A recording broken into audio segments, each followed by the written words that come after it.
Assalamualaikum warahmatullahi wabarakatuh.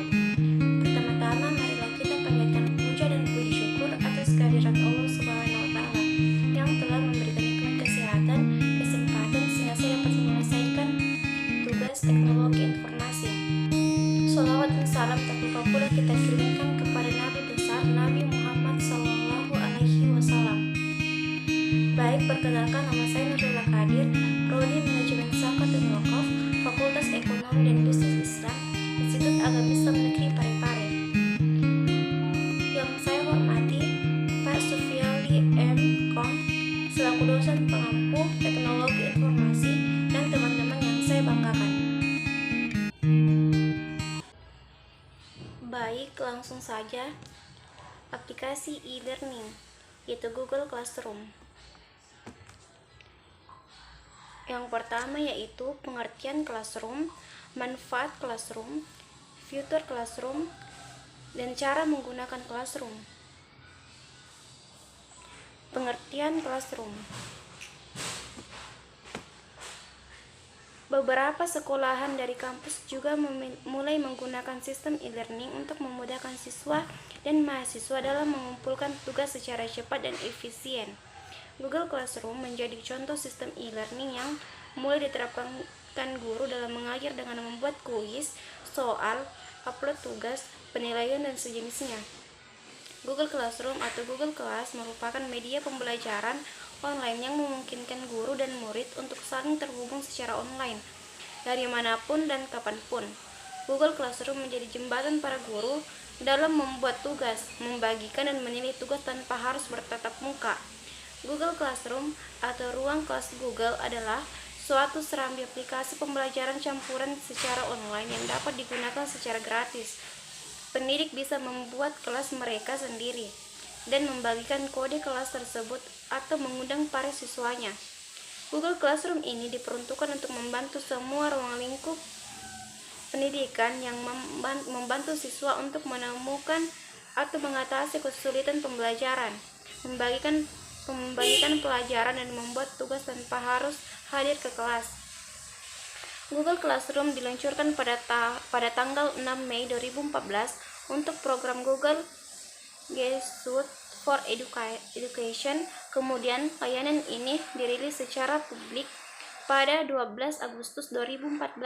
Pada tahun 2017, Google memudahkan pengguna Google untuk bergabung dalam kelas tanpa harus memiliki Google Apps for Education. Manfaat Classroom. Fungsi dan manfaat Classroom. Ada beberapa fungsi dan keunggulan yang bisa didapatkan dari Google Classroom dan pemanfaatannya sebagai e-learning management system atau LMS, yaitu 1. Proses setting pembuatan kelas yang cepat dan nyaman. Proses pembuatan kelas pada Google Classroom sangat cepat dan nyaman jika dibandingkan harus menginstal LMS lokal atau mendaftarkan ke provider LMS. Guru hanya tinggal mengakses aplikasi Google Classroom dan bisa mulai membagikan tugas-tugas dan bahan ajar. Pengajar dan dapat menambahkan daftar siswa atau berbagai kode unik yang memungkinkan akses ke kelas pada Google Classroom. 2. Hemat dan efisien waktu. Peserta kelas atau siswa tidak lagi harus mendownload tugas yang diberikan guru. Guru membuat dan mendistribusikan dokumen untuk peserta didik mereka secara online, serta juga dapat menentukan peringkat, memberikan umpan balik untuk semua tugas, dan melakukan penilaian menggunakan aplikasi Google Classroom. Dengan demikian, ada potensi untuk penghematan waktu dari kedua belah pihak, baik peserta didik maupun gurunya. Yang ketiga, mampu meningkatkan kerjasama dan komunikasi. Salah satu manfaat paling penting dari menggunakan Google Classroom adalah kolaborasi online yang efisien. Guru dapat mengirimkan pemberitahuan ke peserta atau siswa mereka untuk mulai diskusi online atau memberitahu mereka tentang kegiatan pembelajaran online tertentu. Di sisi lain, peserta didik memiliki kesempatan untuk memberikan umpan balik kepada rekan-rekan mereka dengan mengunggah postingan langsung ke dalam diskusi di Google Classroom. 4. Penyimpanan data yang terpusat hanya pada satu tempat, yakni Google Classroom. Semua pembelajaran berada dalam satu lokasi terpusat. Siswa dapat melihat semua tugas-tugas mereka dalam folder tertentu.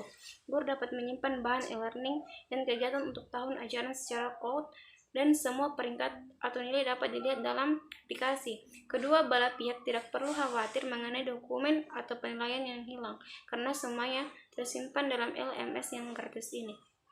5. Berbagai sumber daya yang efisien, praktis, dan cepat. Fasilitator atau guru online dan pelatih memiliki kemampuan untuk berbagi informasi dan sumber daya online dengan peserta mereka secara langsung, dibandingkan harus memperbarui kursus e-learning atau mengirim email individu untuk setiap siswa. Cukup dengan mengakses aplikasi Google Classroom, guru dapat mendistribusikan link ke sumber daya online dan materi e-learning tambahan yang dapat menguntungkan siswa mereka. Future Classroom. Beberapa fitur-fitur yang sangat menunjang pembelajaran online. Yang pertama, tugas atau assignment. Setiap tugas yang diunduh akan disimpan dan dinilai pada rangkaian aplikasi produktivitas Google yang telah memungkinkan kolaborasi online ini, daripada hanya berbagi dokumen yang berada di Google Drive siswa dengan guru. File di host di Drive siswa dan kemudian dikirim untuk dinilai.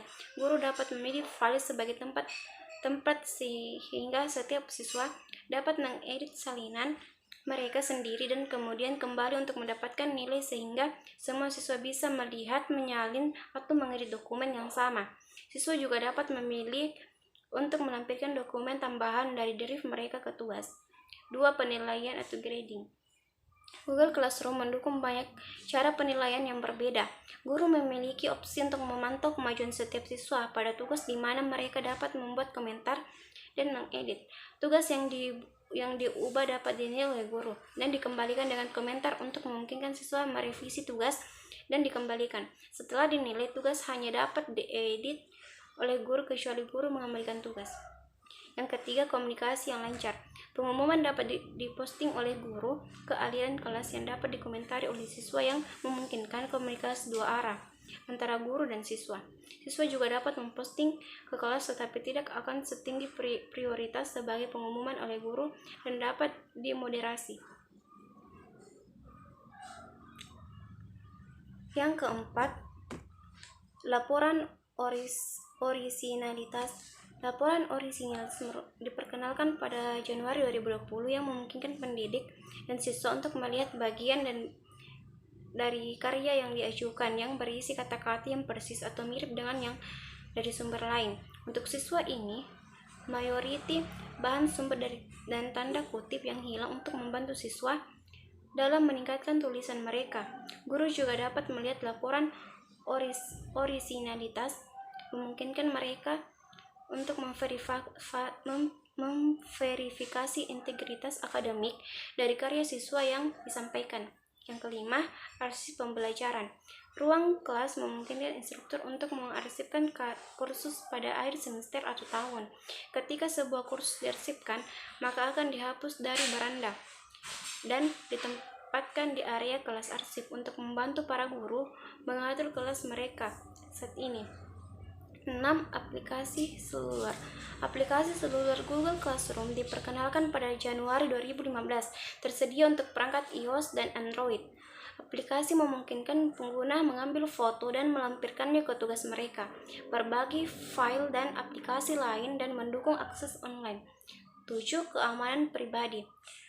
Berbeda dengan layanan konsumen Google Classroom sebagai bagian dari G Suite for Education tidak menampilkan iklan apapun dalam antarmuka untuk siswa, dosen, dan guru, dan data pengguna tidak dipindai atau digunakan untuk tujuan periklanan. Cara menggunakan Classroom. Sebelum membuat kelas atau bergabung dalam sebuah kelas di Google Classroom, pastikan Anda telah memiliki akun Google atau akun Gmail. Yang pertama, membuat kelas di Google Classroom. Step 1. Untuk membuat kelas, Anda bisa akses Google Classroom melalui browser dari komputer atau laptop yang Anda miliki. Login menggunakan akun Gmail yang sebelumnya telah Anda buat. Klik ikon tambah yang ada di bagian kanan atas, pilih buat kelas. Dapat dilihat pada gambar. Step 2. Lakukan persetujuan apabila muncul syarat dan ketentuan menggunakan Google Classroom. Centang bagian saya telah membaca dan memahami pemberitahuan di atas, dan saya tidak menggunakan Classroom di sekolah dengan siswa. Kemudian klik lanjutkan. Dapat dilihat pada gambar. Step 3. Langkah selanjutnya Anda diminta mengisi form pembuatan kelas. Isi bagian form nama kelas, bagian mata pelajaran dan ruang. Jika sudah, klik buat. Dapat dilihat pada gambar. Step 4. Selamat, Anda telah berhasil membuat kelas di Google Classroom. Selesai membuat kelas, Anda bisa mulai melihat menu-menu yang ada di kelas. Membuat tugas atau kuis melalui fitur tugas kelas, melihat daftar anggota melalui fitur anggota, dan masih banyak lagi. Dapat dilihat pada gambar. 2. Menambahkan pengumuman. Step 1. Untuk membuat pengumuman, Anda bisa klik bagian postingan umumkan sesuatu ke kelas Anda. Atur untuk kelas mana dan siswa mana. Buat pengumuman sesuai kebutuhan dan keinginan Anda. Jika perlu, Anda juga bisa tambahkan lampiran file. Klik posting untuk membagikan. Dapat dilihat pada gambar. Step 2. Selamat, Anda telah berhasil membuat pengumuman untuk kelas. Dari pengumuman tersebut, siswa yang dipilih atau semua siswa dapat menerima dan melihatnya. Dapat dilihat pada gambar. 3. Gabung dalam sebuah kelas. Step 1. Untuk bergabung dalam sebuah kelas, Anda bisa masuk melalui fitur gabung ke kelas. Klik ikon tambah yang ada di bagian atas. Pilih gabung ke kelas. Dapat dilihat pada gambar. Step 2. Kemudian, masukkan kode kelas yang didapatkan dari guru atau pengajar. Kode keluar kelas biasanya terdiri dari 5-7 huruf atau angka tanpa spasi atau simbol. Klik gabung untuk bergabung dalam sebuah kelas. Dapat dilihat pada gambar. Step 3. Selamat, Anda telah bergabung dalam sebuah kelas di Google Classroom. Setelah bergabung, Anda bisa mulai mengikuti kelas.